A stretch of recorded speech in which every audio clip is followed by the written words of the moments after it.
Est-ce que docteur Jean-Emmanuel Bibaud peut me rejoindre? Il est oncologue et spécialiste de l'intelligence artificielle. Oncologue, évidemment, c'est la question de cancérologie. Il travaille à l'hôpital européen Georges Pompidou, que vous connaissez tous ici à Paris. Le docteur Nicolas Leblanc est médecin spécialisé en, oh, vous pouvez vous asseoir où vous voulez, spécialisé en santé publique et il travaille au sein du groupe Vive, dont je dirai quelques mots juste après, qui d'ailleurs a aidé le festival, le soutient et particulièrement cette matinée, le groupe Vive. Pardon, je vais te dire tout de suite quelques mots parce que c'est un groupe de mutuelles. Je crois que vous êtes le plus gros en France aujourd'hui, mais vous connaissez peut-être Harmonie ou la MGEN et d'autres. Et ensuite, Christine Bellhomme. Est-ce que Christine, vous pouvez nous rejoindre aussi? Alors, vous vous intéressez à tout ce qui est ces transformations, heu, ces nouvelles médecines, mais on appelle votre organisation s'appelle Terre de Santé. Vous avez cofondé aussi le CDDS. C'est une maladie des acronymes, mais on vous expliquera ce que c'est, je crois tout à l'heure. Et vous défendez vraiment une version effectivement très humaniste, très intégratrice de tout ça, de considérer que à partir du moment où on fait du bien à l'homme et qu'on le laisse au centre, on peut se poser beaucoup de questions, trouver les complémentarités, être capable de s'écouter les uns les autres, mais on y viendra tout à l'heure. Alors, on va pas recommencer sur on va commencer sur des questions plutôt techniques, technologiques. La médecine de demain. Donc, je vais demander à Jean-Emmanuel Bibaud de prendre un micro. Voilà, il est ici. Bon, voilà. On parle d'intelligence artificielle, c'est à la mode. Il y a eu le rapport Villeni.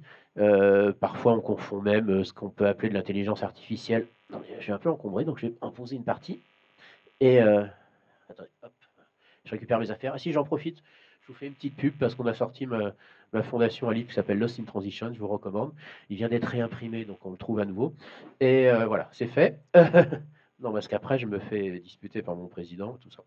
Alors, donc, l'intelligence artificielle, on en parle de partout.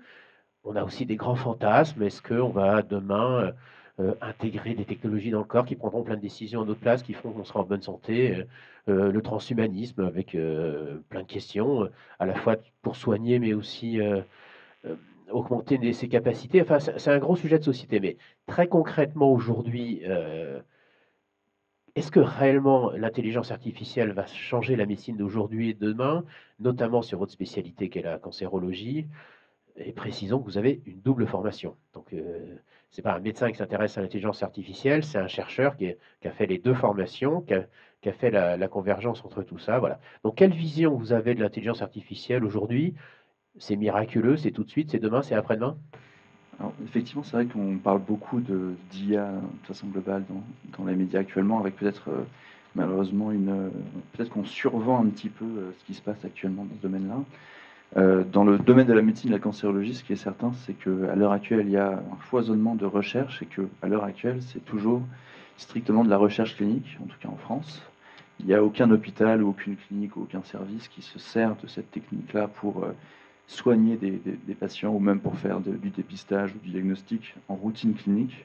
Mais probablement qu'il y a certaines spécialités médicales et certains services, et je pense notamment évidemment à la radiologie, à l'imagerie médicale et à l'anatomopathologie, c'est-à-dire à l'analyse des tumeurs par des microscopes, qui vont être totalement bouleversés d'ici 5 à 10 ans, probablement d'abord aux États-Unis et en Chine, et puis ensuite, par un peu la force des choses, en Europe, peut-être d'ici 10-15 ans. Concrètement, ça vous permet quoi? Ça vous permet réellement de faire de la gestion de données en temps réel à très très haut niveau? Ou est-ce que déjà on est sur un stade où il y a une partie de la décision qui va être prise par une machine? Parce que c'est quand même ça aussi qui fait peur. Alors, il y a plein de questions qui se posent, parce qu'en fait, l'IA, simplement une méthode, c'est simplement un outil qui va pouvoir intervenir autant dans des politiques, par exemple, de santé publique, parce qu'on arrive à faire de la prédiction d'apparition de maladies 5 ans à l'avance, 10 ans à l'avance, en analysant votre dossier médical, par exemple. Ça peut aussi être utilisé après au diagnostic, quand vous allez devenir malheureusement malade, sur des détections de cancer, détection de tumeurs, détection de problèmes cardiaques, etc. Et puis, ça va être utilisé aussi pour du traitement. Et donc, typiquement, pour effectivement prendre la décision optimale, peut-être une décision qui va être meilleure qu'une décision prise par un médecin humain, entre guillemets, seul. Et probablement qu'il y aura une complémentarité entre un médecin humain, entre guillemets, et un algorithme d'IA. Et puis ça va aussi être utilisé pour faire de la surveillance après le traitement, c'est-à-dire pour détecter les rechutes, améliorer la qualité de vie des patients, etc. Donc en fait, ça va changer tous les étages de la prise en charge en médecine et en cancérologie. Ça veut dire que ça va aussi améliorer la coopération internationale, je suppose, parce que je crois, enfin, en tout cas, dans certains métiers de la médecine, vous partagez déjà énormément de données. Je crois qu'il y a déjà beaucoup de décisions collectives et il vous manque de quoi mieux travailler ensemble, de quoi gérer, parce que finalement, chaque médecin, malade, pardon, c'est beaucoup de données. Si on cumule tout ça, ça commence à être compliqué. C'est ça un peu le Oui. sujet. Alors, il y a beaucoup. Alors, évidemment, pour bien comprendre globalement ce que c'est que ce qu'on appelle de l'IA à l'heure actuelle, c'est simplement un algorithme qui a été entraîné à reconnaître certains patterns dans des données existantes. Donc, on donne de la donnée et plus on donne une quantité de données grande, mieux la prédiction sera a priori. À l'heure actuelle, il y a plutôt un déficit de coopération, y compris au sein même national, hein, au sein des centres même de lutte contre le cancer en France ou des CHU. Et donc, il y a pas mal d'initiatives qui se forment pour créer de larges bases de données qui incluraient les patients de plusieurs villes différentes. Et à l'échelle internationale, il y a aussi des coopérations qui se montent, mais probablement beaucoup plus lentement qu'à l'échelle nationale. Et derrière toutes ces problématiques de partage de données, il y a tous les aspects éthiques et légaux, puisque vous savez, en Europe, on a une protection des données qui est assez récente, d'avril 2018, notamment Avec les RGPD. Voilà, exactement, qui n'existe pas aux États-Unis, et d'ailleurs qui est réclamée par certaines grosses boîtes américaines, par exemple Apple qui réclame la même chose. Et évidemment, cette réglementation n'existe pas non plus en Chine, ce qui signifie que les Chinois et les Américains, les Chinois en tête, ont pris une avance considérable sur l'Europe dans l'entraînement et dans la création d'IA, entre guillemets, et d'algorithmes. Et que l'Europe, alors je ne dis pas qu'il faut abroger cette réglementation, mais je dis qu'il faut savoir bien doser les choses entre trop de réglementation et pas assez de réglementation. Parce que le risque derrière tout cela, c'est que, alors qu'on a besoin de ces outils-là pour améliorer la prise en charge des patients, on ne puisse pas en disposer parce que on n'a pas eu les données pour les entraîner, alors que les Chinois ou les Américains ont pu y avoir accès. Bah, c'est le cas notamment quand Facebook paye des ados pour accéder à l'intégralité des données des téléphones portables, alors qu'ils commencent déjà à avoir des données de santé dans ces téléphones portables. Personne n'en a parlé particulièrement. Et ça pose des questions donc de privatisation de la gestion de la donnée et de dépendance du public privé, quoi. Absolument, et il faut aussi être conscient que les gros acteurs, donc les fameux GAFA, Google en tête avec DeepMind et aussi Facebook, sont en train d'investir très lourdement dans le domaine de l'IA évidemment et dans le domaine de l'IA appliquée à la médecine, et principalement Google via DeepMind, qui fait déjà énormément de choses. Et donc si on ne s'approprie pas ces outils-là en France et en Europe, on risque de devenir un peu les vassaux de ces entreprises-là, quoi. Comme c'est le cas dans certains autres domaines. Docteur Nicolas Blanc, s'il vous plaît, bah, prenez le micro, un des deux. Donc vous êtes médecin spécialisé en santé publique. Comment vous réagissez à cette arrivée de l'IA, mais plus globalement des données numériques? Je suppose que pour vous, vous n'êtes pas seulement un organisme qui fait des chèques pour rembourser des gens, vous êtes un acteur très actif sur ces sujets, donc vous essayez aussi d'influer pour que peut-être il y ait de la prévention. Comment vous voyez arriver ces questions numériques et vous soutenez d'ailleurs, vous aidez, vous financez la recherche ou comment ça se passe? Bonjour à tous. Déjà, donc, le groupe VIF, ce ne sont pas que des mutuelles, hein, c'est trois types Oui, d'activités. pardon, excusez-moi. Donc, il Mais y a une allez, activité d'assurance complémentaire santé, il y a une activité d'offre de soins et de services, et là, dernièrement, on a intégré une activité de logement, considérant que le logement était un grand déterminant de santé dans le paysage. Alors, comment réagit-on? Moi, derrière les mots et derrière la technologie, à quoi assiste-t-on aujourd'hui? euh, à un vrai changement de cycle quant à l'organisation de la santé et la demande de santé en France et dans le monde. Le dernier grand changement qui a bousculé toute l'organisation de la santé et des soins en particulier, c'est l'arrivée des antibiotiques, si on doit le dater. Donc c'est fin de la Seconde Guerre mondiale, où d'un seul coup, on s'est mis à pouvoir soigner les gens. Alors il y a eu les antibiotiques qui est l'emblème, mais derrière, il y a eu toutes les thérapeutiques dites générales et puis l'organisation de l'hôpital. Je rappelle, soit dit en passant, qu'en France, les médecins sont rentrés à l'hôpital à temps plein en 1958. C'est pas très très vieux. Avant, les hôpitaux, c'était là pour gérer les indigents et les pauvres. qu'est-ce qui se passe aujourd'hui? On a vaincu les maladies infectieuses, même s'il en reste, et elles font peur. CF, l'épidémie de sida, et puis les épidémies de grippe aviaire, de SRAS, qui émergent de temps en temps. On a vaincu les maladies cardiovasculaires, et alors ça peut paraître difficile, enfin, ça peut prêter pas à sourire, mais à interrogation quand on le dit comme ça, mais si on voit les choses dans les années 70, les gens mouraient beaucoup plus tôt et de manière beaucoup plus massive d'infarctus, d'insuffisance cardiaque, d'AVC et autres. Et du coup, la mortalité change aujourd'hui, c'est le cancer, qui est une maladie qu'on pourrait dire de deux natures, si je caricature un peu, et sous votre contrôle, une maladie liée au vieillissement cellulaire et une maladie liée à parfois l'exposition à des toxiques ou des comportements qui peuvent induire cette pathologie. Et donc, la population vieillit avec des maladies chroniques émaillées d'histoires qui sont longues, où l'organisation des soins va être bousculée parce que la technologie va faire qu'en sorte les gens puissent être prévenus, bénéficier de prévention, de promotion de la santé suite à ces progrès prédictifs, bénéficier de chirurgies beaucoup plus précises, notamment grâce à la robotique, et vont s'inscrire dans des parcours de soins qui sont multiples. Alors bien sûr que nous on s'intéresse à ça, puisque c'est un changement de cycle, c'est un changement de système derrière qui se prépare. Où il faudra que les professions de santé coopèrent les unes avec les autres, que les financeurs s'intéressent à savoir ce qu'ils vont financer, où on va intégrer, comme on dit, le cure et le care dans des parcours qui seront plus complexes, et où le patient, et ça c'est un fait nouveau, le patient va avoir son mot à dire. Et ce qu'on appelle, on voit arriver les patients experts maintenant. Donc, on peut imaginer des parcours de soins avec des contrats de soins, pourrait-on dire, entre des équipes pluridisciplinaires et des patients. Et des entourages aussi. On l'a vu avec le film Maladie d'Alzheimer qui évoquait la maladie Qui est d'Alzheimer. assez extraordinaire. Genre, j'étais assez bluffé par ce film. Euh, donc, mais vous êtes d'ailleurs dans l'économie sociale et solidaire. Donc, c'est pas une entreprise comme une autre, c'est une société non-profit, mais c'est surtout une société qui est complètement connectée avec des gens qui sont des adhérents, des membres, je ne sais plus quelle expression vous utilisez. Est-ce que vous sentez qu'il y a une demande, qu'il y a de vos patients? Est-ce que une volonté de plus d'informations, plus de technologie, ou il y a une appétence ou il y a plutôt une méfiance? Écoutez, on a fait un sondage sur la santé du futur il y a à peine un mois. Et que montrait-il ce sondage?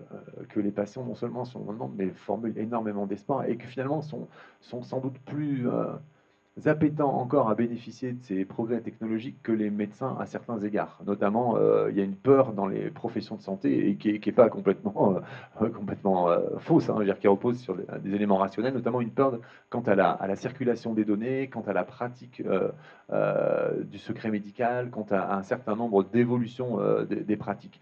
Donc, si on veut vraiment faire en sorte que les choses avancent comme vous le disiez, c'est qu'il faut informer, et nous le faisons avec nos adhérents. Vous avez cité notre appartenance à l'économie sociale et solidaire. Alors, ça veut dire quoi? Parce que c'est derrière ce vocable qui est parfois un peu rapide, c'est que, tous les résultats économiques que nous faisons, nous le réinvestissons. On est non-profit, donc non lucratif.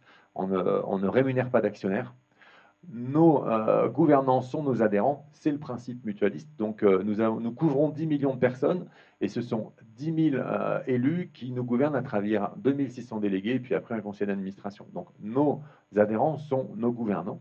Et puis après, on a tout un socle sur la solidarité et la responsabilité quand on est mutualiste. Donc bien entendu, et je peux vous dire que dans des assemblées générales qui se réunissent tous les mois de juin à peu près dans toute la France pour l'ensemble des mutuelles, ça discute santé, ça discute données, ça discute secret, ça discute innovation, ça discute besoin.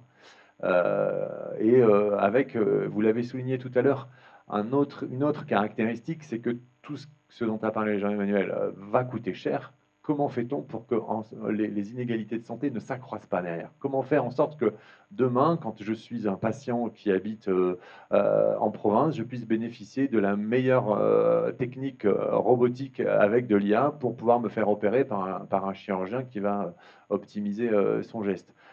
Comment vais-je bénéficier de la dernière innovation thérapeutique en cancérologie, puisqu'on sait très bien que les biothérapies, immunothérapies ou thérapies cellulaires sont extrêmement coûteuses. Donc, bien sûr que ces questions vont se poser. Elles vont se poser pour nous, mais elles vont se poser aussi, bien sûr, pour la sécurité sociale.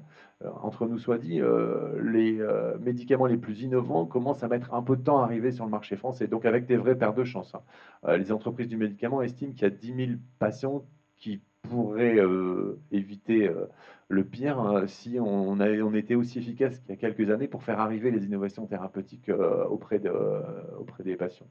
Donc voilà, on a un défi. Le chapitre s'ouvre hein, de la modification profonde du système de santé avec des vrais défis qui sont ceux de... Est-ce que vous sentez qu'on est sur une progression? Parce que dans beaucoup de domaines, on est sur un monde qui s'accélère. Moi, je suis toujours assez frappé quand je me rappelle que le smartphone que j'ai dans la poche a moins de 12 ans. Ça, il y a 12 ans, Steve Jobs rentre sur une scène en levant le doigt en disant voilà ce qui va changer le monde. Il ne s'est pas trop trompé. Mais est-ce que vous avez le sentiment qu'on est sur une accélération des temps et que c'est une rupture aussi profonde, évidemment, probablement qui a été l'antibiotique qui a été cité tout à l'heure, mais que tout ça va beaucoup plus vite, parce que dans beaucoup de domaines, on est généralement dans l'anticipation technologique, la réalité dépasse largement ce qu'on a prévu. Est-ce que vous pensez que ça va aller maintenant très très très très très vite, et effectivement, cette société à deux vitesses, et non, à titre personnel, je suis particulièrement convaincu sur la question de lutte contre les exclusions, enfin d'éviter cette médecine à deux vitesses dont on parle tous, mais est-ce que vous avez l'impression que tout va vraiment de plus en plus vite et que la remise en cause, elle est quasi quotidienne, quoi, ou pas? Tout dépend de la focale que l'on prend. Prenons l'espérance de vie, elle a fluctué entre 25 et 35 ans de l'aube de l'humanité jusqu'au 19e siècle. Et c'est ensuite qu'elle a considérablement cru. En 1950, l'espérance de vie était de 65 ans, maintenant elle est de 79 ans pour une femme et 85 ans pour un homme. Donc effectivement, cette accélération... Elle est plus longue pour un homme? Pardon, c'est l'inverse. Ah oui, c'est ça. Pardon, non, parce que là, d'un seul coup, j'ai un système de valeurs qui était en train de basculer complètement. Merci d'avoir rectifié. Donc effectivement, le temps s'accélère, mais comme il s'est accéléré tout au long du XXe, et là, il s'accélère de manière assez rapide en termes de technologie. Le déploiement de la technologie fait face à quelques freins, notamment d'organisation des professions de santé en France, d'éléments réglementaires ou pas.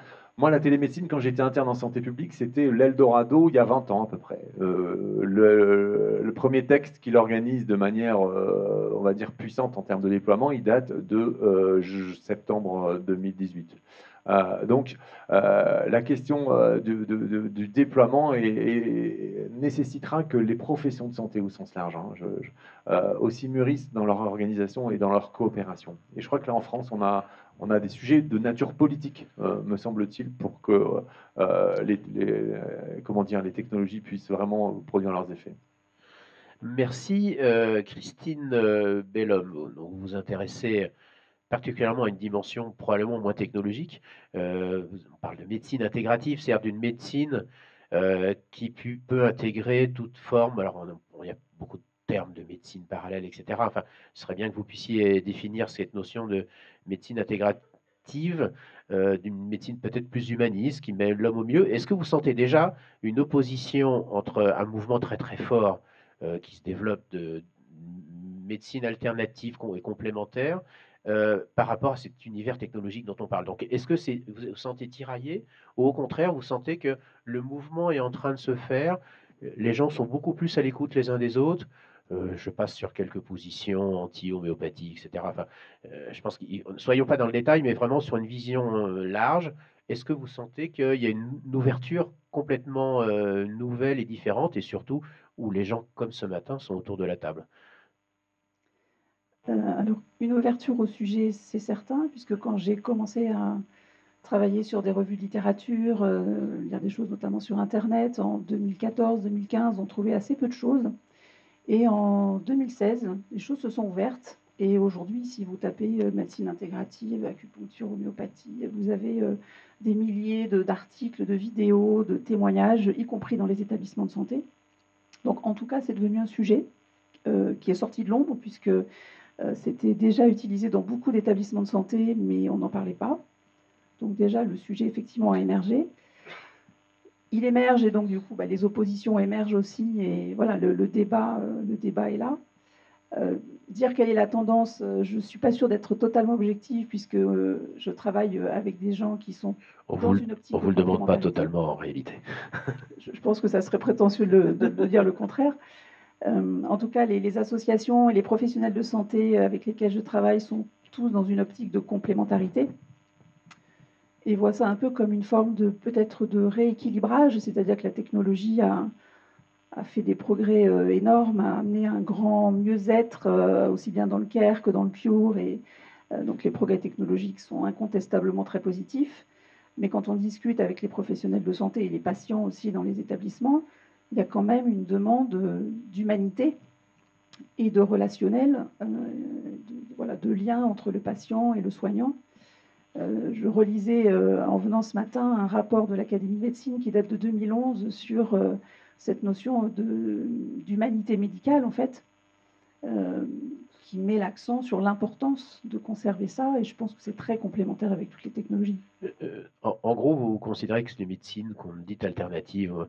Le thérapeute, qui a fonction de thérapeute, est plus à l'écoute, plus attentif à un individu en tant que tel, qu'une médecine plus allopathique, plus. C'est quoi le problème? Les patients se sentent un peu, pas broyés, mais comprennent pas forcément quand ils voient arriver justement l'IA, des traitements compliqués, enfin, notamment quand c'est en cancérologie, on sait le poids que peut peser le traitement lui-même.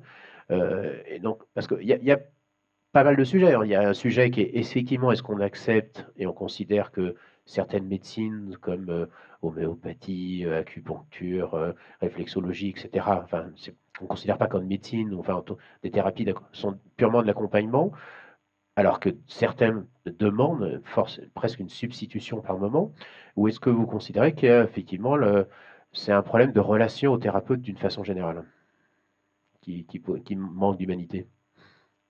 Je ne suis pas sûre que ce soit lié à la fonction, enfin, du médecin, thérapeute ou autre. C'est plus dans quel cadre on exerce, dans quel système, quel temps on a et quelle pression on a pour pratiquer les soins. Je pense que l'humanité, chacun la porte en soi et l'exerce ou pas, mais aussi en fonction du milieu dans lequel il se trouve. Alors, en termes d'alternatifs ou de complémentaires, on est éminemment sur une position de complémentarité, même si, par exemple, sur l'hypnose intégrée dans les blocs opératoires en hypnosédation, là, on est plutôt sur une alternative dans le sens où on diminue les quantités médicamenteuses qui sont utilisées. Mais la plupart du temps, on voit ces pratiques d'acupuncture, de sophrologie, de méditation, d'hypnose, puisque c'est la première pratique complémentaire qu'on trouve dans les établissements aujourd'hui. On les trouve plutôt en soins de support, et donc qui travaillent sur la qualité de vie des patients et qui vient en complémentarité. Alors on parlait d'oncologie, les médecins et les patients témoignent du fait que, par exemple, ça permet une meilleure observance des traitements, puisque ça permet de diminuer les effets secondaires de certains traitements, et donc c'est plus facile pour le patient de continuer son traitement s'il est accompagné en parallèle voilà, sur d'autres plans que purement la maladie. Et ça veut dire que ce sont des patients qui sont aussi dans une meilleure auto-prise en charge, plus de conscience, plus de... ou pas, c'est pas forcément le cas. Ça, j'ai pas de données objectives non plus là-dessus. Alors peut-être quand même, est-ce que vous pouvez d'abord nous expliquer ce que vous appelez la médecine intégrative, parce que c'est quand même un vocabulaire un peu technique, et nous expliquer ce que fait votre organisation, le C2DS. Cette fois, j'y arrive. C'est ça. Donc la médecine intégrative, en fait, c'est utiliser la médecine, comment dire, allopathique, tout à fait conventionnelle, et y ajouter des pratiques, donc des thérapies complémentaires. J'ai cité tout à l'heure du type hypnose, sophrologie, acupuncture, celles qu'on retrouve le plus dans les établissements de santé. Le C2DS, en fait, est une association qui est dédiée historiquement au développement durable en santé, puisque C2DS veut dire Comité pour un développement durable en santé. Donc l'association a plus de 10 ans. Et en 2006, on a commencé à travailler sur le développement durable appliqué aux hôpitaux, aux cliniques et aux médico-sociales, en travaillant sur les déchets, l'eau, l'énergie, etc. Et la Haute Autorité de Santé a intégré ces critères de développement durable dans la certification hospitalière. Donc en fait, les établissements ont commencé à travailler sur le sujet en travaillant sur le fonctionnement de l'établissement. Et 10 ans après, on en arrive en termes de maturité maintenant à s'intéresser au cœur de métier, donc le soin, et comment décliner ces sujets-là au niveau du soin, et donc à se poser des questions sur l'impact sanitaire et environnemental du soin, et donc forcément aussi à s'intéresser à quel type de soins on pratique, Et donc en ouvrant un nouveau volet dans les thématiques de travail qui est l'éco-conception du soin, fatalement, on en arrive à se questionner sur le type de pratique et donc à travailler sur ces questions de thérapie complémentaire, comment elles s'intègrent, pour quels bénéfices. Nicolas Leblanc, comment vous voyez ces thérapies complémentaires et d'ailleurs parmi nous tous, d'ailleurs moi je suis chez Harmonie, voilà, donc, je connais un peu votre maison, et est-ce que vous décidez de rembourser, même si c'est des thérapies qui ne sont pas remboursées par la sécurité sociale, est-ce que vous avez dans cette logique de complémentarité, on voit bien ce qui s'est passé par exemple sur l'homéopathie où il y a je, je passe sur les questions purement business, etc. derrière, mais euh, certains médecins ont contesté, alors que vous remboursez.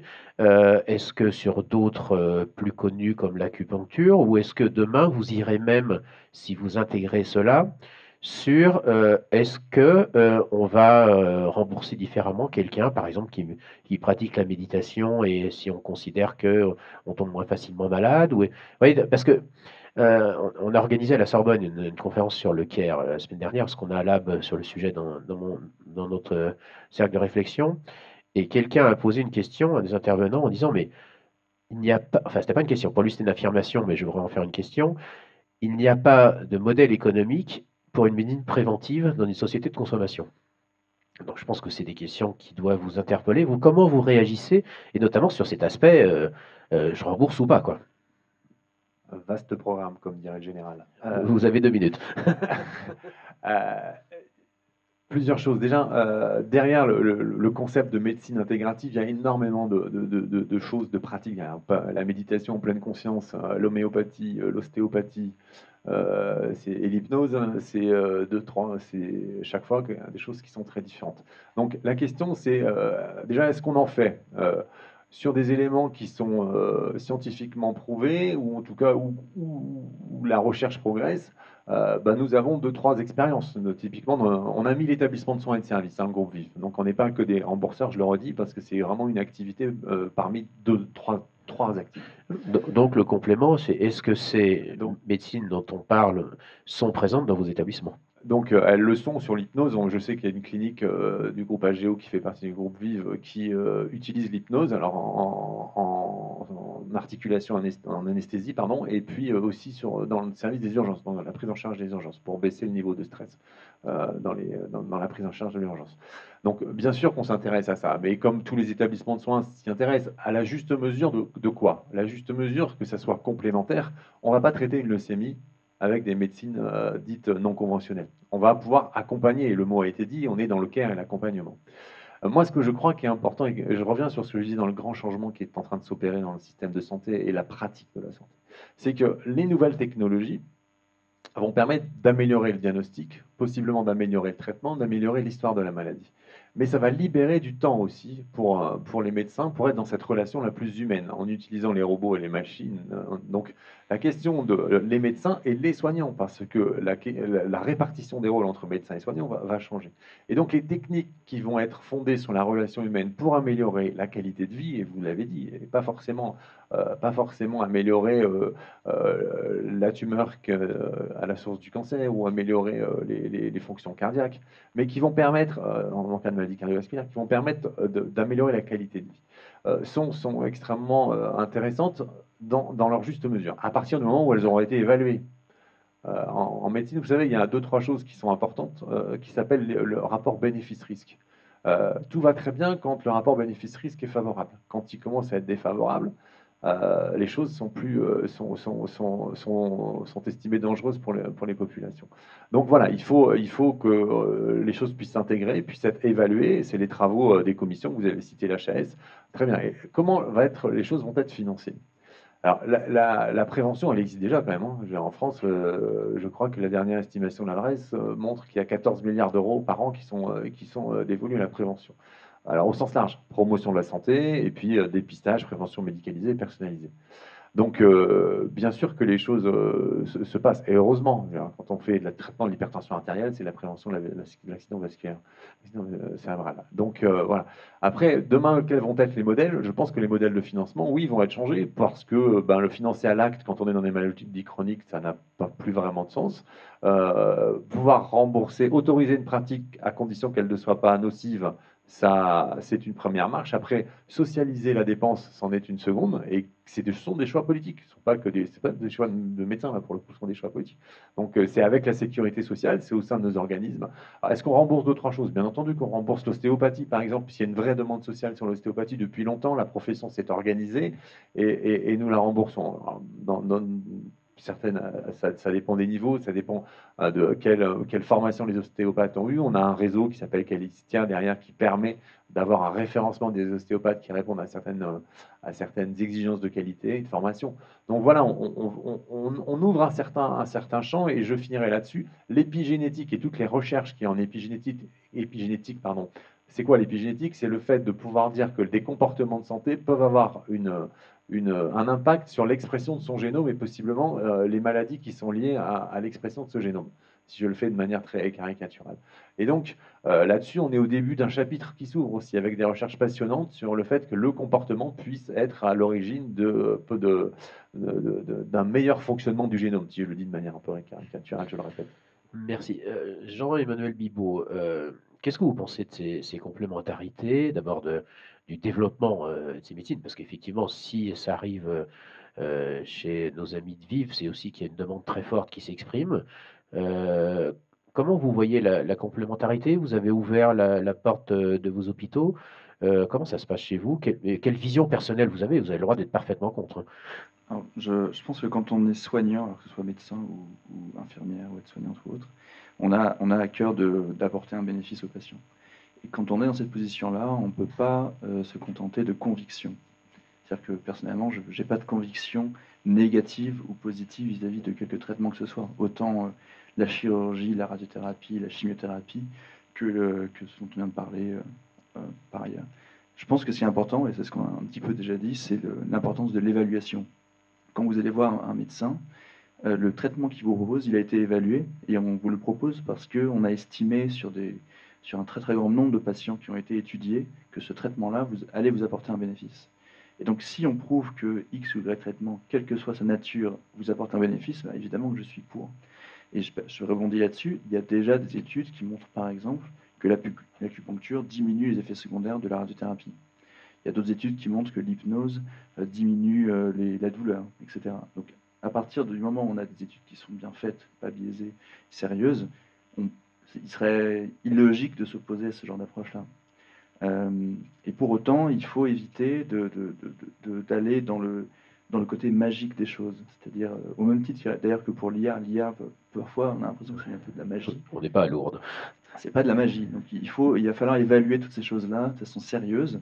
Et une fois qu'on a fait ces évaluations-là, évidemment s'en servir de façon intégrative éventuellement. Et pour répondre à la question sur est-ce que c'est utilisé dans les hôpitaux, à Pompidou, il y a déjà toute une offre, on va dire, je le disais tout à l'heure, d'auriculothérapie, d'hypnose, de sophro aussi pour les patients qui sont traités chez nous pour un cancer. Donc effectivement, c'est déjà utilisé à des degrés différents en fonction de l'endroit où vous serez traité. Et ça s'accélère. C'est plutôt on sent effectivement une accélération, une augmentation de cette offre-là pour répondre parce qu'il y a une véritable demande, je pense. Nicolas, vous vouliez amener un... Je vais rajouter quelque chose pour donner un exemple. Ça s'appelle l'activité physique adaptée. Les médecins ont l'autorisation depuis 2016 de prescrire sur leur ordonnance de l'activité physique adaptée. Il y a des recherches en cancéro, on en parlait avant de rentrer dans cette salle, qui montrent que l'espérance de vie, alors me semble-t-il, est un peu améliorée. Je crois que c'est sur le cancer du sein. Il y a certaines typologies de cancer qui ont été particulièrement étudiées. Et d'ailleurs, juste après, l'intégralité de la salle, on fait un aller-retour en petite foulée jusqu'au bas des champs et on revient. Chiche. Et donc, voilà typiquement le genre de thérapeutique non médicamenteuse qui peut s'adjoindre à des traitements médicamenteux et sur lesquels nous travaillons de manière assez puissantes. On espère vraiment que les choses vont s'améliorer dans les années qui viennent. Christine, prenez le micro. Enfin, vous avez aussi un micro juste à côté de vous, hein, voilà. Effectivement, de toute façon, j'allais venir vers vous parce que est-ce que justement ce qui vient d'être dit, c'est pas une définition du care et dont la traduction est prendre soin. Et il y a une vraie évolution par rapport à ça, ou vous trouvez que les gens, enfin, il y a une logique de prendre plus soin de soi, ou c'est une illusion télévisuelle? Vous parlez dans la population générale ou au sein Oui, de... dans la population générale. Je ne suis pas sûre d'avoir, encore une fois, l'objectivité pour répondre. Donc ça fait un peu Ça plus tombe bien parce qu'encore une fois, on ne vous la demande ça pas. fait un peu plus de 15 ans en fait, que j'interviens. Je fais des formations au développement durable dans le secteur de la santé. Donc j'ai des comités de pilotage d'établissements, des soignants, etc. Donc dans cette population-là, qui est quand même très dans le cure de par la formation initiale, euh, on sent effectivement une évolution de conscience sur tous les enjeux santé, environnement. Et je crois sentir ça aussi dans la population, c'est-à-dire une conscience de l'importance de la prévention et de faire attention à ce qu'on mange et de l'activité physique, parce qu'il y a quand même eu des grandes campagnes de communication autour du sujet. Donc je crois sentir dans la population effectivement qu'il y a une prise de conscience là-dessus. Et je voulais juste tout à l'heure revenir juste 2 secondes sur le fait Allez-y. que ces pratiques-là se développent dans les établissements de santé ou pas, point d'interrogation. Je pense que le frein majeur au développement, c'est l'aspect financier. Parce que tous les professionnels de santé avec qui j'ai pu discuter, quel que soit le type d'établissement, que ce soit des médecins, anesthésistes, des infirmières, beaucoup ont une volonté de développer ce type de pratique, mais il y a une vraie problématique de cotation dans les établissements, de temps passé. Souvent, on a des morceaux de vacation de l'un ou de l'autre, du bénévolat, souvent. En soins palliatifs, on a par exemple des professionnels qui interviennent, mais qui sont parfois rémunérés par l'association du service, parce qu'il n'y a pas de moyen en fait de financer un poste. Et en fait, pour l'instant, pardon l'expression, mais c'est un peu du bricolage pour arriver à faire vivre ces pratiques. Et donc, Donc cette approche intégrative, pour l'instant, vous considérez qu'elle est globalement pas bien, ou en tout cas mal financée? bah, elle n'est pas intégrée vraiment. C'est vraiment chaque établissement, chaque professionnel qui essaye de trouver des solutions pour faire rentrer ça dans le système et qu'il n'y ait pas de surcoût pour le patient. Parce qu'on s'est intéressé à ça, évidemment, faire des consultations d'ostéopathie ou d'acupuncture en marge de l'hospitalisation, ça c'est quelque part c'est facile. Maintenant, l'intégrer dans le parcours de soins, c'est autre chose. C'est vrai, au point d'ailleurs qu'il y a, je crois que c'est à Cré le premier, se créent en France des dispensaires sur ces médecines complémentaires, justement pour donner accès aux gens qui ont le moins de moyens à ces médecines-là. Je crois, je crois que c'est à Cré, dans la Drôme, qu'il y a un dispensaire qui marche très bien. Est-ce que, on va passer au dernier volet avant de passer la parole à la salle, sur la question de développement durable. Donc vous parlez, est-ce que vous pouvez détailler un peu quand même? Alors c'est quoi? Pourquoi on parle de santé et développement durable? Parce que la santé génère des déchets, parce que la santé génère des consommations énergétiques, parce que justement elle génère des exclusions. C'est quoi votre définition de développement durable? Voilà. Et après, effectivement, je poserai la même question à Nicolas Leblanc, parce que ce qu'on n'a pas encore dit, c'est que cette nouvelle structure, parce que je crois que le groupe VIVS, dans sa forme actuelle à quelques mois, a mis le développement durable au cœur de sa stratégie. Donc il doit y avoir plein de raisons, mais on va commencer avec vous. Alors, déjà, je ne sais pas si vous savez, en ouvrant le dictionnaire des synonymes, si vous cherchez le synonyme du mot santé, quel mot vous trouvez en fait dans le dictionnaire? Je ne sais pas si vous connaissez. En fait, c'est le mot équilibre. L'INPES, d'ailleurs, l'INPES, qui diffuse des messages, enfin qui diffusait, puisqu'il n'existe plus en tant que tel, mais des messages de prévention et de promotion de la santé, d'ailleurs, avait une infolettre mensuelle qui s'appelait Équilibre. Or, en fait, quand on travaille sur le développement durable, qu'est-ce qu'on cherche à faire? On cherche à rééquilibrer un certain nombre de paramètres. On parle toujours de 3 piliers du développement durable: le pilier économique, le pilier humain et le pilier environnemental. Et quand on décortique à la fois les démarches de développement durable et les préalables à la santé, on retrouve des thématiques qui sont communes. Donc pour moi, quand on travaille sur le développement durable, on fait de la prévention primaire à bien des égards et on va dans le même sens que la santé. J'ai bien dit santé et pas soin, parce que la difficulté qu'on a aussi en France, c'est une confusion entre les deux termes. Et quand on parle de santé à des non-professionnels de santé, ils pensent maladie, médecin, hôpital. Et donc, c'est compliqué d'aller sur la prévention avec certaines personnes parce qu'elles ne savent pas vraiment ce que c'est que la santé et quels sont les déterminants de santé, en fait. Merci. Donc, Nicolas Leblanc, le groupe Vive, acteur important de la santé. Je crois d'ailleurs que vous êtes un des premiers à avoir mis le développement durable et à l'afficher en tant que tel, parce que ces dernières années, on a beaucoup parlé de RSE, responsabilité sociétale des entreprises, en gros, maîtrise des impacts. Mais vous remettez le développement durable comme axe fort. Pourquoi et à quoi ça correspond? Déjà, le groupe, bon, vous l'avez dit, le groupe Vive est un grand acteur de l'économie sociale et solidaire. Et c'est vrai que l'idée du développement durable, sans le savoir, un peu les Monsieur Jourdain du développement durable, alors on le faisait très mal sans doute, mais c'était quelque chose qui est assez inhérent à notre mission, qui est une mission originelle, historiquement originelle de progrès social. Pourquoi? On considère qu'aujourd'hui, les mutuelles sont des rembourseurs complémentaires de l'assurance maladie.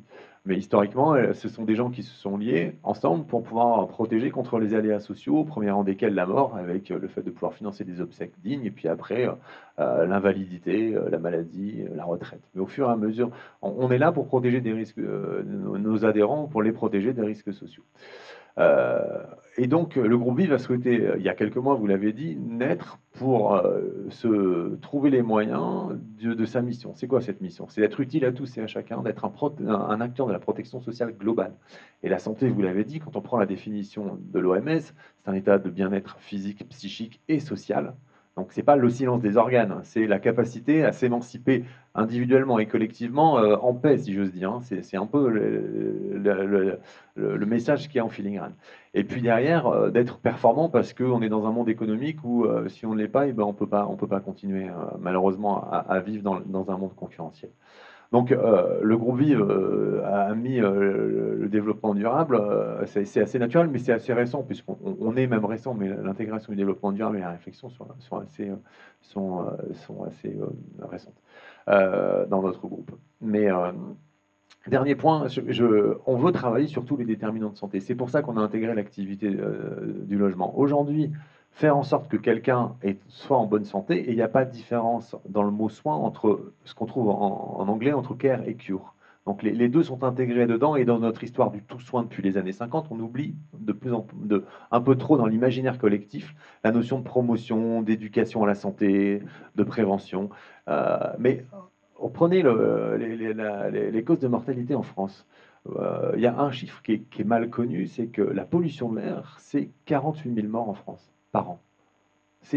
Alors, je redonne un autre chiffre en regard. Et en La prévention routière. Et en augmentation. Et en augmentation. La prévention routière fait que nous sommes à 3 500 morts par an d'accidents de la route aujourd'hui. Donc on est dans des rapports de 1 à plus de 10. Donc on voit très bien que pour pouvoir agir sur la santé des populations, il va falloir agir sur l'environnement. Et donc il y a plusieurs choses. C'est lutter contre le réchauffement climatique, et on pourra y revenir. Lutter contre les toxiques et les polluants, et ça c'est vraiment la deuxième chose. Et puis après, faire en sorte que le système de soins soit le plus égalitaire possible. Est-ce que dans le monde hospitalier, notamment dans des métiers comme les vôtres ou la cancérologie, on sait on est confronté à l'usage de traitements. En plus, je crois que c'est une de vos spécialités, les traitements radio. Est-ce qu'il y a cette prise de conscience globale ou est-ce que la dimension médicale directe a tellement d'importance que parfois on en oublie aussi qu'il faut aussi, comme tout le monde, faire des efforts sur l'énergie, sur les déchets, sur la prise en compte des autres, etc. Alors, en fait, en radiothérapie, depuis le début de on va dire, l'utilisation de sources radioactives ou autres, en tout cas à l'hôpital, il y a déjà des circuits quasiment de recyclage et extrêmement Oui, parce que c'est des contrôlés. produits qui sont dangereux en tant que tels, donc c'est la dangerosité qui mène le bal, quoi. Et les produits, lorsque vous faites passer certains examens, notamment en médecine nucléaire par exemple, vous allez rejeter, par exemple, dans vos urines, des produits radioactifs. Et tout ça, c'est dans des circuits dédiés à l'hôpital qui sont totalement séparés du reste, avec des stockages dédiés, des transports dédiés, etc. Donc, en fait, depuis le début, mais plus pour des raisons de radioprotection et de protection aussi des personnes qui travaillent au contact de toutes ces techniques-là. Ça existe depuis le tout début. Ouais. Donc il y avait déjà cette prise de conscience-là. Après, sur la notion, on va dire, plus écologique de réduction de la consommation d'énergie, alors les machines, par exemple, de radiothérapie sont sur du courant comme n'importe quel autre bâtiment. Et là, effectivement, lorsque dans la balance, il y a le soin d'une personne et la consommation électrique, finalement, la consommation électrique reste au second plan. Et un peu plus loin que ça, sur ce qui est de l'économie de l'énergie lorsque les machines ne sont pas utilisées, ben, effectivement, on voit souvent dans les bâtiments la nuit plein d'ordinateurs allumés, etc. Toutes les machines sont évidemment totalement éteintes la nuit et sont redémarrées intégralement le matin. Donc sur ce plan-là, il n'y a pas de perte, il y a déjà un désir, un besoin de faire comme ça. Ah oui, donc il n'y a pas besoin de grande puissance pour faire tourner vos machines. Finalement, c'est une énergie tout à fait standard. C'est une énergie électrique standard, mais sur des transformateurs spécifiques. La difficulté, c'est effectivement tout le cycle de carburant, déchets, etc., qui demande une sécurisation totale. Juste pour la médecine nucléaire. Pour la radiothérapie, ce sont des accélérateurs de particules, hein, comme au CERN, avec des dimensions un peu moins importantes et des énergies moins importantes, mais globalement, c'est de l'accélération de particules par l'électricité. Voilà, parce que la consommation du CERN pour faire tourner l'accélérateur en nombre de terawatts, ça doit être assez impressionnant. Un dernier mot, après on passe la parole à la salle, Christine. Oui, c'était juste pour rebondir par rapport à l'implication des établissements sur le développement durable. Il faut avoir en tête que les établissements sanitaires sont obligés de travailler sur le développement durable depuis 2010, puisque la certification hospitalière a intégré 8 critères de développement durable. Alors, ils le font de manière avec plus ou moins de motivation et d'implication, mais tous travaillent sur le sujet depuis 2010. Merci. Donc maintenant, la parole est à vous. Alors, on a un peu une rampe d'orchestre un peu loin. Il n'y a pas énormément de lumière, donc je ne sais pas si on peut même augmenter la lumière de la salle, ce qui permettrait... alors moi, il ne faut pas que je m'avance trop, parce qu'il y a une résonance qui arrive. Donc, levez la main. Je ne vous vois pas forcément, donc n'hésitez pas aussi à agiter la main. Alors, c'est toujours la première question qui est la plus difficile. Nous l'avons au 5e rang. 6e. Bonjour. J'ai une question par rapport aux évaluations. Vous avez mis le point sur ce sujet important, sur les pratiques. Est-ce qu'aujourd'hui, on a accès à des systèmes d'évaluation probants, soit par la société civile, le grand public, ou des scientifiques publics, qui nous permettraient, je ne sais pas, à tout le monde de coopérer sur ces sujets? Alors, attendez, parce qu'on a parlé de plein de choses. Oui. Donc, est-ce que vous pouvez creuser un peu évaluation ou parler Évaluer les différentes pratiques de care pour que tout le monde les adopte plus facilement dans le futur. Ok. Alors, est-ce qu'on est capable, on a encore un micro, c'est parfait, d'évaluer le CARE? Est-ce qu'il veut prendre la parole? Peut-être le... Juste, on a l'impression que c'est très cher, en fait, les études scientifiques et très long. Est-ce qu'il y a des choses qu'on peut intégrer plus facilement pour intégrer les évolutions sociétales? Alors, les évaluations, que ce soit de médicaments ou de dispositifs médicaux, sont motivées par des motifs économiques. Évidemment, lorsqu'un médicament est étudié, il est étudié en général, dans la majorité des cas, par le laboratoire qui le fabrique. Et donc, ça pose des questions à l'inverse pour des pratiques comme celles qu'on a évoquées, de qui va pouvoir financer l'évaluation de ces techniques-là. Et à l'heure actuelle, la majorité, je pense, des évaluations qui sont faites sont réalisées un peu au cas par cas dans le cadre d'appels d'offres privés ou publics. Et il n'y a pas de systématisation, à ma connaissance, vous allez peut-être me corriger, de l'évaluation de ces pratiques-là. Et par exemple, sur l'IA, il est trop tôt pour pouvoir réellement évaluer l'efficacité, utilité, rapport ROI, etc. Sur l'IA, il est beaucoup trop tôt, ça c'est sûr. Probablement que les évaluations vont se faire sur des modèles à peu près similaires à l'évaluation des dispositifs médicaux, même s'il y a des problématiques un peu différentes.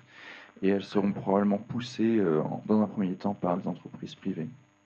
Au niveau du groupe Vie, vous évaluez justement, parce que alors, j'ai évoqué doucement le sujet tout à l'heure en disant est-ce que demain paieront moins cher des gens qui ont une démarche personnelle de prévention? Est-ce que vous avez évalué justement tout ce qui se passe autour de cette médecine intégrative, médecine alternative? Alors, Enfin, je rebondis sur ce que vient de dire Jean-Emmanuel. L'évaluation, c'est d'abord du domaine de la recherche, hein. Ça s'appelle la recherche clinique. Ça repose sur des méthodes extrêmement codifiées qui aboutissent derrière à des niveaux de preuve. Donc toute évaluation n'a pas le même niveau de preuve et tout ça est tout à fait répertorié avec des standards compris dans le monde entier. C'est pas, chacun n'a pas, il y a une forme de standardisation des méthodes, si j'ose dire. Donc là-dessus, et puis le médicament est sans doute le domaine dans lequel les évaluations sont les plus matures en termes de méthodologie et de retour d'expérience. Enfin, la question économique, elle est centrale. Et qui aujourd'hui, dans un monde économique fini, peut fournir des évaluations sur, on va dire, des procédures non médicamenteuses? Là, c'est une vraie question. C'est une vraie question. Et souvent, quand on rencontre les gens de la médecine intégrative, les ostéopathes ou autres, ils nous disent, ben, on aimerait bien, mais on cherche de l'argent. Et quand on va voir les chercheurs qui font de l'évaluation, ils ont tendance à dire aujourd'hui, mais déjà l'évaluation des médicaments extrêmement coûteux que nous mettons sur le marché coûte très cher. Si on pouvait le faire sur des choses qui sont, entre guillemets, dans leur esprit, plus utiles dans le cure, voilà. Comment allouer la recherche, l'allocation de ressources, pardon. Une vraie question de société. Et je me garderais bien de pouvoir y répondre aujourd'hui. Alors après, nous on n'est pas des chercheurs, le groupe Vive. Après, on peut soutenir la recherche et on le fait à travers le financement de certaines associations, mais on n'a pas comme activité intrinsèque au groupe la recherche. Donc, ce n'est pas notre activité. Alors, et je viens sur votre dernière question. J'espère vraiment du fond du cœur qu'à aucun moment on donnera accès à on financera les patients en fonction de leur comportement. Parce que nous ne sommes pas égaux par rapport à notre comportement. C'est ce qu'a monté le programme national de nutrition santé.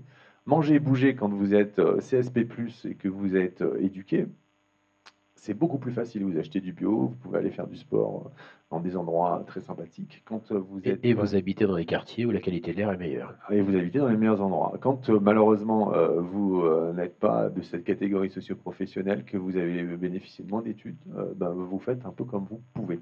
Et donc en France, heureusement, il y a des lois qui protègent là-dessus, qui fait qu'à un moment, le financement est soumis à des standards et l'assurance est soumise à des standards qui font que les gens bénéficient du même panier de prestations indépendamment de leur comportement. En revanche, les évolutions technologiques vont peut-être mettre la pression sur les gouvernants, et notamment dans un monde, pardonnez-moi, la tautologie mondialisée, il n'est pas inimaginable que les nomades CSP++, l'hyperclasse, comme on dit, puissent un jour s'affranchir du système pour aller se faire soigner là où il y a le plus d'évolution technologique. Voilà. Mais, On voit ça un peu dans la science-fiction où, en fonction des moyens, on se fait intégrer une puce plus ou moins chère dans le cerveau. Et même pour pouvoir trouver du travail, il faut avoir la bonne puce. Autrement, voilà. Donc peut-être ça peut être une réalité demain. En tout cas, la question économique est posée. Christine, déjà se faire séquencer son génome. c'est déjà, Je regarde déjà rien que ça. c'est déjà une étape. Christine. Oui, sur l'évaluation, peut-être deux informations. Une initiative à Montpellier de Grégory Nino, qui est un ancien chercheur, qui a monté une plateforme financée grâce à des fonds régionaux et des fonds européens pour donner un accès à la recherche élargie. C'est-à-dire qu'un certain nombre de doctorants ont travaillé sur le sujet et ont constaté, par exemple, que PubMed ne recense que 70% des études sur les interventions non médicamenteuses. Donc, ils ont monté un moteur de recherche qui s'appelle Motrial pour faciliter l'accès à des études par des chercheurs. Donc pour des choses qui ont déjà été évaluées, pour ne pas réinventer voilà, ce qui a déjà été fait un peu partout dans le monde, notamment avec la Chine sur l'acupuncture ou des choses comme ça. Et puis deuxièmement, une association qui s'est créée en 2016, qui s'appelle le GETCOP, le groupement pour des évaluations des thérapies complémentaires et personnalisées, qui rassemble un certain nombre de médecins qui ont conscience que les modes d'évaluation qui existent aujourd'hui pour les médicaments ne peuvent pas s'appliquer en tant que tels pour un certain nombre de pratiques complémentaires, et qui a nécessité à vraiment inventer un nouveau modèle d'évaluation. Donc en fait, on est ensemble en train de travailler sur l'écriture d'un livre blanc et d'essayer d'interpeller un certain nombre de personnes pour dire il faut inventer une autre méthodologie et une autre approche pour évaluer, quoi. Donc tout est à faire, mais il y a des choses qui se mettent en place. Les choses bougent. Alors, est-ce qu'il y a encore une ou deux questions? Juste là, vous voyez. Bonjour. On a parlé du mot équilibre que j'aime beaucoup et de deux dimensions qui sont très très extrêmes. Un, la technologie la plus avancée avec l'intelligence artificielle et l'autre, les médecines alternatives qui peuvent aller jusqu'aux médecines par les plantes, la nature, etc. On est donc vraiment à deux opposés. Et je voulais savoir si les données qui sont intégrées dans les machines qui gèrent l'intelligence artificielle intègrent les données des médecines alternatives ou restent dans des données qui sont purement sur les médecines traditionnelles. Alors c'est l'avantage de ces techniques-là, c'est qu'on peut intégrer toutes les données que l'on veut, y compris ce type de données-là, si la personne qui a généré la donnée l'a consignée dans un endroit. Et là, ça pose la question de la qualité de la donnée, du niveau de détail de la donnée, sachant qu'à l'heure actuelle, dans les études médicales qui utilisent l'IA, on va prendre par exemple en compte les notes prises sur ordinateur par votre médecin. Donc si votre médecin ne mentionne pas et ne détaille pas ce type d'approche, ça ne sera pas intégré aux algos. Mais il y a, à ma connaissance, pas de publication qui ait exploité cette partie-là, mais c'est totalement possible sur le plan technique et probablement que ce sera une des façons aussi peut-être de les évaluer, ces techniques-là. Je veux dire, d'évaluer la médecine intégrative. Merci. Est-ce qu'il y a encore une question? Alors, il y a juste au milieu, je vois un bras qui bouge dans l'ombre sur un contre-jour. Je sais. Bonjour, je voulais d'abord soulever le fait que sur les 3 questions, et je vais faire la 3e, je suis contente de voir que finalement la médecine intégrative soulève un petit peu plus de questions, donc ça veut dire que ça arrive bien plus qu'on peut l'imaginer. J'ai une question parce qu'on a la chance d'avoir un groupe de remboursement et je m'intéressais à savoir justement si vous avez des objectifs par rapport au remboursement futur. Est-ce que vous avez imaginé déjà des tendances vers plus de remboursement sur le préventif? Est-ce que vous avez des objectifs à ce niveau-là? Parce que j'imagine que les changements n'arrivent que quand on se donne des objectifs, alors on trouve les moyens. Et puisqu'aujourd'hui, il y a énormément de médecines différentes qui demandent des coûts à être remboursés, comme on parle de sophrologie qui sont peut-être plus connus, mais de naturopathie ou d'autres. Est-ce que c'est des choses que vous avez commencé à intégrer? Est-ce que vous avez l'objectif de l'intégrer? Et si oui, est-ce que vous vous êtes donné des objectifs à ce niveau-là? Peut-être plus axer les remboursements préventifs à un moment donné, peut-être rééquilibrer la balance pour justement inciter les personnes à prendre plus soin d'eux. Donc voilà. Je crois que c'est pour vous. Il me semble. Je vais répondre en plusieurs temps. La première demande aujourd'hui, dans notre activité de complémentaire santé, déjà le terme est important, complémentaire santé. On est en complément de la sécurité sociale, avec un certain nombre de marges de liberté sur des choses qui sont non remboursées par la sécurité sociale. On peut se poser la question de savoir pourquoi la sécurité sociale ne rembourse pas. Et justement, dans le cadre de ces évaluations qui sont faites, elle s'est posée un certain nombre de questions. D'abord, est-ce que l'évaluation a été plutôt favorable en termes de bénéfice-risque? Et la deuxième question qu'elle se pose, c'est est-ce que je dois socialiser la demande? Donc, sur ce qui est non remboursé par la sécurité sociale, elle a répondu non à la deuxième question. Donc, pourquoi nous répondrions oui? On le fait sur l'ostéopathie parce qu'il y a une forte demande sociale et on considère que dans le CARE, la maturation de la profession et de la procédure est suffisamment large pour qu'on puisse se donner satisfaction au maximum. Si je fais référence à ce que nos adhérents nous demandent aujourd'hui précisément, la masse, parce qu'on ne peut pas satisfaire tout le monde dans son individualité. Nous couvrons 10 millions de personnes en France, ça commence à faire un certain nombre. La principale demande, c'est de baisser les cotisations. Vous avez entendu ce fameux mouvement social sur le pouvoir d'achat qui alimente le pays, et vous êtes sans doute de ceux qui ont remarqué que un des exemples qui était généralement pris, ça et là, sur les carrefours et les ronds-points, était l'augmentation des cotisations des complémentaires santé. Alors, les complémentaires santé, ça rembourse beaucoup de choses, donc ça peut être lié à plein d'éléments. Donc, effectivement, il y a une demande sociale, mais qui est principalement pas celle-là, même si elle existe, et on ne la nie pas, mais elle n'est pas celle-là, premièrement. Deuxièmement, c'est que derrière les médecines intégratives, il y a une somme de choses colossales. Et donc, il faudrait et c'est ce que nous faisons par partie et dans le temps, qu'on puisse regarder segment par segment les choses qui seraient utiles à rembourser en ayant un modèle économique qui font que les cotisations n'augmentent pas trop. Donc, c'est un vrai sujet. Et puis la troisième chose, c'est que c'est pas une mutuelle, elle décide en assemblée générale. Donc, les modifications des paniers de soins, pour reprendre notre terminologie, sont soumis au vote parce qu'on est démocratique. Et donc, c'est pas, contrairement à un assureur privé, la décision d'un directeur marketing produit qui, à un moment, fait passer ça dans son panier de soins.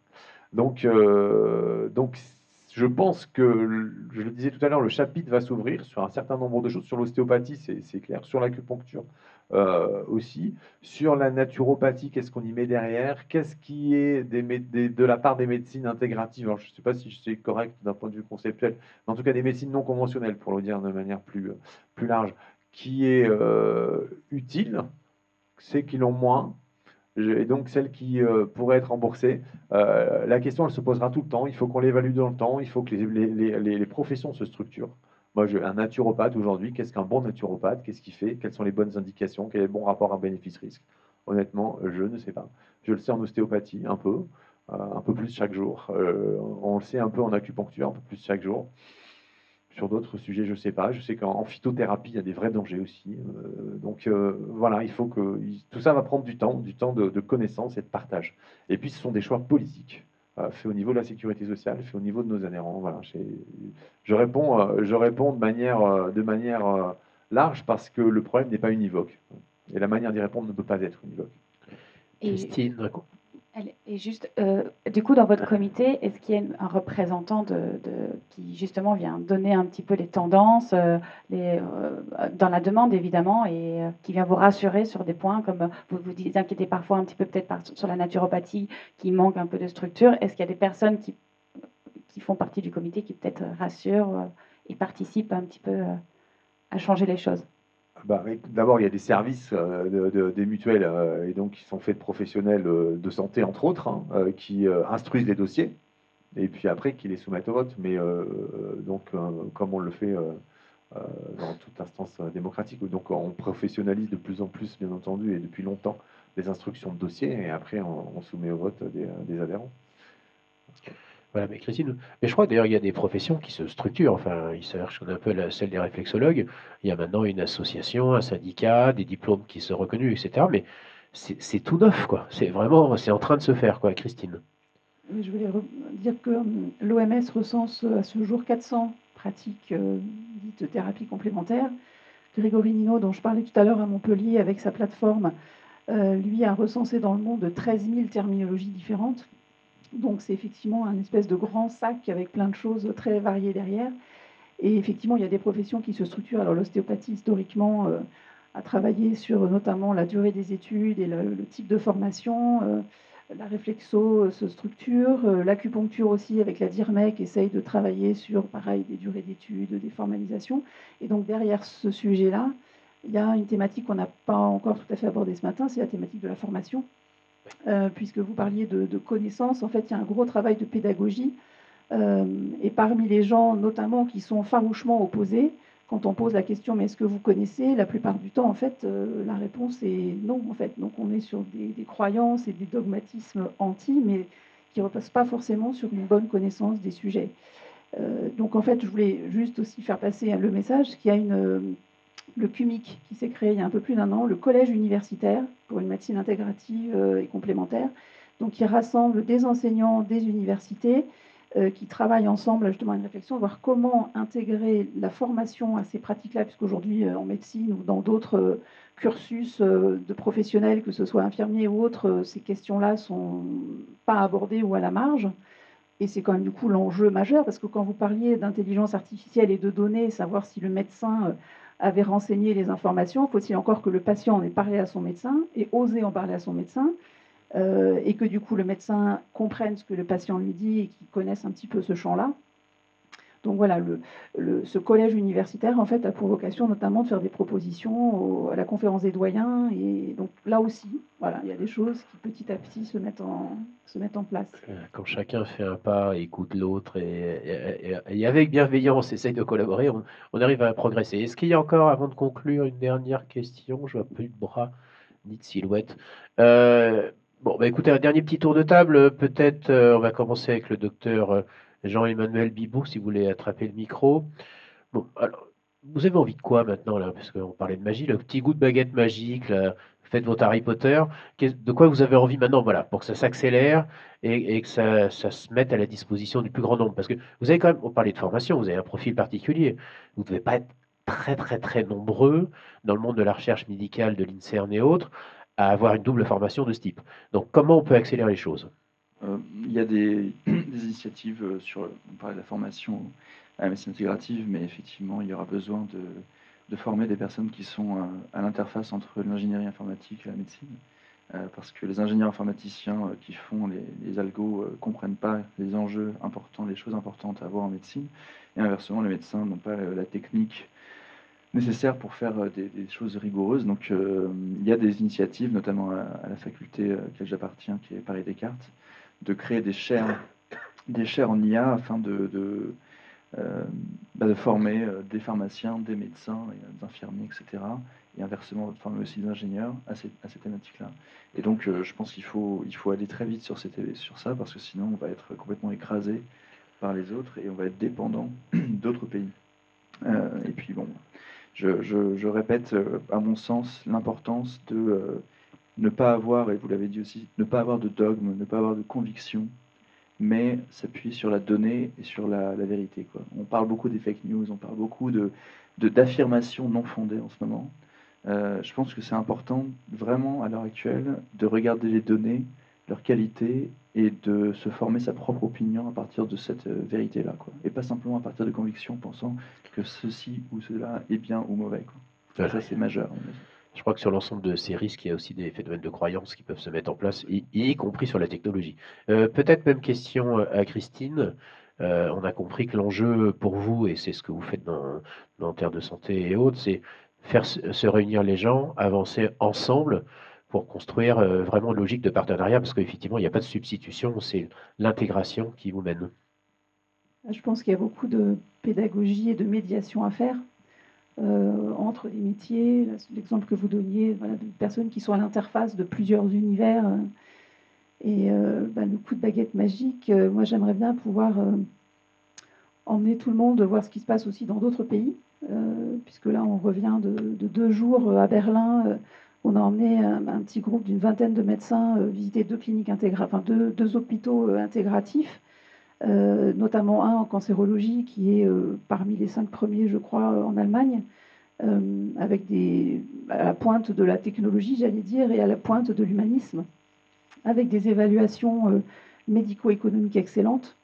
Et voilà, pourquoi est-ce que ça peut fonctionner outre-Rhin et pas chez nous? Voilà. Je pense qu'il y a de la pédagogie et de la médiation à faire. Merci. Donc, docteur Nicolas Leblanc du groupe Vive, il vous appartient d'avoir le mot de la fin. Ou plutôt le mot de l'étape suivante. Fichtra. Non, mais moi, j'ai pas grand-chose à rajouter sur ce que viennent de dire Emmanuel et Christine, parce que, que les données soient, et que l'évaluation, que la vérité, que l'approche rationnelle et raisonnable soit la source du progrès, je pense que c'est indéniable. Mais je crois que les coopérations entre professionnels sont extrêmement importantes pour justement avancer. Vous avez nommé le mot pédagogie. Je crois que c'est extrêmement important que les professionnels coopèrent.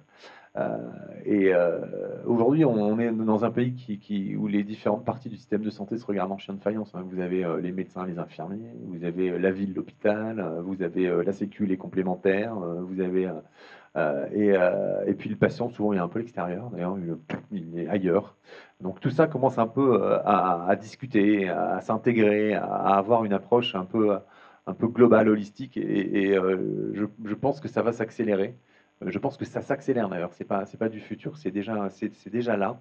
Et que les jeunes praticiens notre génération, et que les jeunes praticiens des médecines intégratives aussi, que les jeunes gestionnaires, que les jeunes dans les institutions de financement sont prêts à ouvrir ce chapitre-là.